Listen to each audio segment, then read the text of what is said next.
کوئی قاری کوئی نہیں ہے، تم جیسے نمازیوں جیسا کوئی نمازی بھی نہیں ہے۔ کیا ہم نے سوچا کہ ہمیں نماز کیا درس دیتی ہے، ہمیں قرآن کیا درس دیتا ہے، ہمیں قرآن کیا کہتا ہے؟ صرف ماں باپ کے بارے میں ذرا سنو۔ میں نے جو قرآن مجید فرقان حمید کی آیت آپ کے سامنے تلاوت کی ہے، اللہ پاک نے فرمایا محبوب جب یہ پیسے والے لوگ، مالدار لوگ آپ سے آ کے سوال کریں یسألونک ماذا ینفقون، یہ پیسہ کہاں پہ خرچ کریں، کس جگہ کے اوپر یہ دولت خرچ کریں جس سے خدا اور مصطفیٰ راضی ہو جائیں، سنو اللہ کا قرآن کیا کہتا ہے، فرمایا یسألونک ماذا ینفقون، محبوب جب یہ آپ سے آ کے سوال کریں کہ یہ پیسہ اور دولت کہاں پہ خرچ کریں، کل ما انفقتم، میرے محبوب آپ اپنی زبان پاک سے اعلان فرما دیں خدا تمہاری اس دولت سے پیار کرے گا، خدا تمہارے اس پیسے سے محبت کرے گا، خدا تمہارے اس پیسے کو درجہ قبولیت عطا فرمائے گا۔ کس پیسے کو درجہ قبولیت عطا فرمائے گا؟ فرمایا ما انفقتم من خیر فللوالدین، جو پیسہ تم اپنے بوڑھے باپ اور بوڑھی ماں کے اوپر خرچ کرو گے، اور تمہیں گارنٹی مل رہی ہے کہ جس بندے نے اپنے ماں باپ کے اوپر پیسہ خرچ کیا، جس نے ان کی خدمت کی، جس نے ان کا احترام کیا، جس نے ان سے دعائیں لی ہیں، اس بندے کے ساتھ خدا بھی راضی ہے، خدا کے محبوب بھی راضی ہیں۔ یہ بات یاد رکھو، یہاں سے 7 لاکھ روپے خرچ کر کے بندہ حج پڑھنے جاتا ہے، نہ اس کے پاس مکے کے مفتیوں کا فتویٰ ہے، نہ پاکستان کے مفتیوں کا فتویٰ ہے کہ تو نے 7 لاکھ روپے خرچ کیے، تو نے کعبہ شریف کی زیارت بھی کی ہے، تو نے وہاں صفا اور مروہ کی سعی بھی کی ہے، تو مکے اور مدینے کی گلیوں میں گھوما بھی ہے، اس کے پاس سند نہیں ہے کہ تیرا حج قبول ہو گیا ہے، تیری عبادت قبول ہو گئی ہے، تیرا جھکنا قبول ہو گیا ہے۔ خدا کی رحمت کی امید تو ہے لیکن قبولیت کی گارنٹی کوئی نہیں دے سکتا۔ لیکن سنو، جنہوں نے ماں باپ کی خدمت کی ہے، ان کے ساتھ محبت کا رشتہ قائم رکھا ہے، میرے آقا کی حدیث پاک کہتی ہے، فرمایا صبح سویرے اٹھو، مسکراتے چہرے کے ساتھ اپنے باپ کے سامنے جا کے کھڑے ہو جاؤ، اپنی ماں کے سامنے جا کے کھڑے ہو جاؤ، ہنستے مسکراتے چہرے کے ساتھ۔ ان کی خدمت تو بات کا درجہ ہے، ان کو پیسے دینا تو بات کا درجہ ہے، صرف اپنے ماں باپ کی مسکراتے چہرے کے ساتھ ان کی زیارت کر لو۔ حضور علیہ الصلوۃ والسلام نے فرمایا گارنٹی ہے اسے کہ میرا رب اسے مقبول حج کا ثواب عطا فرمائے گا۔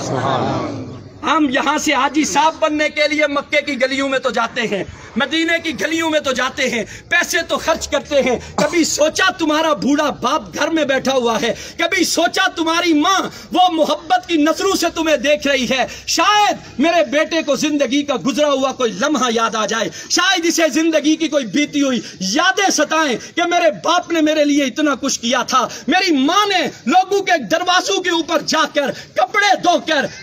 برتن مانج کے لوگوں کے گھروں میں جھاڑو لگا کر۔ آپ اور میں روز دیکھتے ہیں بوڑھے ضعیف العمر لوگوں کو کہ روڈ کے اوپر سوٹی اٹھا کر لوگوں سے مانگ رہا ہے۔ کبھی اس بابے سے ایک دفعہ پوچھ کے دیکھو، بابا یہ تو کس کے لیے مانگ رہا ہے؟ تو لوگوں کے دروازوں کے اوپر جاتا ہے، تو کس لیے جاتا ہے؟ کیا تجھے اپنی ضرورت ہے؟ وہ باپ کہتا ہے نہ مجھے میری ضرورت نہیں ہے، میں زندگی گزار سکتا ہوں، لیکن میرے گھر میں ننھے بچے ہیں جو شام کو میرا راستہ تکتے رہتے ہیں۔ ہمارا باپ گھر میں سودا لے کے آئے گا، ہمارے لیے اناج لے کے آئے گا، وہ سارا دن دھوپ کے اندر رہ کر محنت کر کے تمہارے لیے لا کے وہ خرید کر کے لاتا ہے۔ کبھی تمہارے دل کے اندر حیا پیدا نہیں ہوئی؟ آج تمہارا باپ تمہارے سامنے کھڑا ہے اور ہماری یہ نوجوان نسل اپنے باپ سے کہتی ہے او جی تساں ڈن بھائی ہوئی جی انہاں دا دماغ یا کملا کرنا سڑکیں چنی تے سڑے جوان اپنے پیو نے بارے چیا گلاں نے پاپا تس ناراض نہ ہویا سڑے ابے اور نے دماغ یا کملا کرنا محلے والے گچھیا نے سڑے اما نے دماغ یا کملا کرنا۔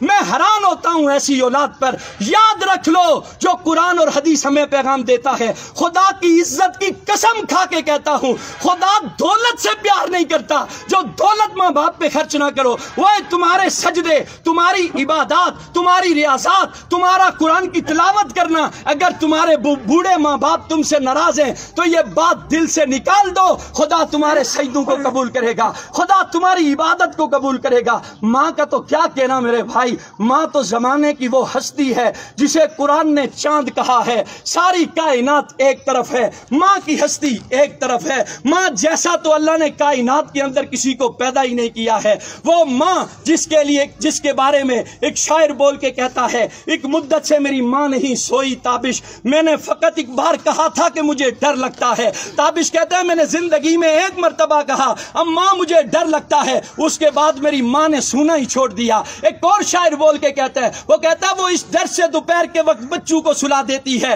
شاید کھلونے بیچنے والا پلٹ کے واپس نہ آ جائے۔ ایک اور شاعر بول کے کہتا ہے، وہ کہتا ہے جس گھر میں روٹیاں 4 ہوں بندے 5 ہوں، اس گھر سے ایک ہی ہستی کی صدا بلند ہوتی ہے، مجھے بھوک نہیں ہے، وہ کوئی اور نہیں ہوتا، رب کعبہ کی قسم وہ ماں ہوتی ہے۔ ایک اور شاعر بول کے کہتا ہے، وہ کہتا ہے زمانے والوں ماں کی عزت کرو، ماں کی قدر کرو، یہ وہ ہستی ہے جب دنیا سے جاتی ہے زمانہ پیسے والوں سے پیار کرتا ہے، زمانہ کوٹھیوں والوں سے پیار کرتا ہے، زمانہ بینک بیلنس اور کاروں والوں کے ساتھ پیار کرتا ہے۔ ماں اس ہستی کا نام ہے کہ جب جانے کا وقت آتا ہے سارے بچوں کو بلا کے کہتی ہے مجھے تمہارا دکھ نہیں ہے، مجھے دکھ ہے تو اپنے جھلے پتر کا ہے، میرے بعد اسے کھانا کون کھلائے گا، میرے بعد اسے کپڑے کون پہنائے گا، میرے بعد اس کا خیال کون رکھے گا۔ اس ماں سے پوچھو جو ماں سارا دن بچے سے کہتی ہے آج تیرے باپ کو آنے دے میں تیری شکایت لگاؤں گی، شام کو شکایت بھی لگاتی ہے،